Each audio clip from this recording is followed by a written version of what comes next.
ابو عوانہ نے قتادہ سے، انہوں نے یونس بن جبیر سے، اور انہوں نے حتان بن عبداللہ رقاشی سے روایت کی۔ انہوں نے کہا میں نے حضرت ابو موسیٰ اشعری رضی اللہ تعالیٰ عنہ کے ساتھ ایک نماز پڑھی۔ جب وہ قیدہ یعنی نماز میں تشہد کے لیے بیٹھنے کے قریب تھے تو لوگوں میں سے ایک شخص نے کہا نماز کو نیکی اور زکوٰۃ کے ساتھ رکھا گیا ہے۔ جب ابو موسیٰ رضی اللہ عنہ نے نماز پوری کر لی تو مڑے اور کہا تم میں سے یہ بات کہنے والا کون تھا؟ تو سب لوگ مارے ہیبت کے چپ رہے۔ انہوں نے پھر کہا تم میں سے یہ بات کہنے والا کون تھا؟ تو لوگ ہیبت کے مارے پھر چپ رہے۔ تو انہوں نے کہا اے حتان، لگتا ہے تو نے یہ بات کہی۔ انہوں نے کہا میں نے یہ نہیں کہا، البتہ مجھے ڈر تھا کہ آپ اس کے سبب میری سرزنش کریں گے۔ تو لوگوں میں سے ایک آدمی نے کہا میں نے یہ بات کہی تھی اور میں نے اس سے بھلائی کے سوا اور کچھ نہ چاہا تھا۔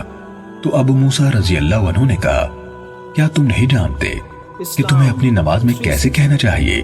رسول اللہ صلی اللہ علیہ وسلم نے ہمیں خطبہ دیا، آپ نے ہمارے لیے ہمارا طریقہ واضح کیا اور ہمیں ہماری نماز سکھائی۔ آپ صلی اللہ علیہ وسلم نے فرمایا جب تم نماز پڑھو تو اپنی صفوں کو سیدھا کرو، پھر تم میں سے ایک شخص تمہاری امامت کرائے۔ جب وہ تکبیر کہے تو تم تکبیر کہو، اور جب وہ غیر المغضوب علیہم ولا الضالین کہے تو تم آمین کہو، اللہ تمہاری دعا قبول فرمائے گا۔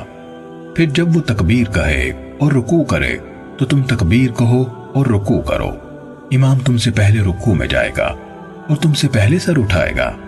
پھر رسول اللہ صلی اللہ علیہ وسلم نے فرمایا تو مقتدی کی طرف سے رکوع میں جانے کی یہ تاخیر اس تاخیر کا بدل ہوگی جو رکوع سے سر اٹھانے میں ہوگی، اور جب امام سمع اللہ لمن حمیدہ کہے تو تم اللہم ربنا لک الحمد کہو، اللہ تمہاری بات سنے گا، کیونکہ اللہ تعالیٰ نے اپنے نبی صلی اللہ علیہ وسلم کی زبان سے فرمایا ہے اللہ نے اسے سن لیا جس نے اس کی حمد بیان کی۔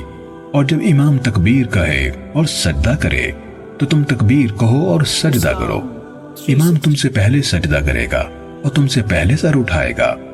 پھر رسول اللہ صلی اللہ علیہ وسلم نے فرمایا تو یہ تاخیر اس تاخیر کا بدل ہوگی، اور جب وہ قیدے میں ہو تو تمہارا پہلا بول یہ ہو بقا و بادشاہت، اختیار و عظمت، سب پاک چیزیں اور ساری دعائیں اللہ کے لیے ہیں۔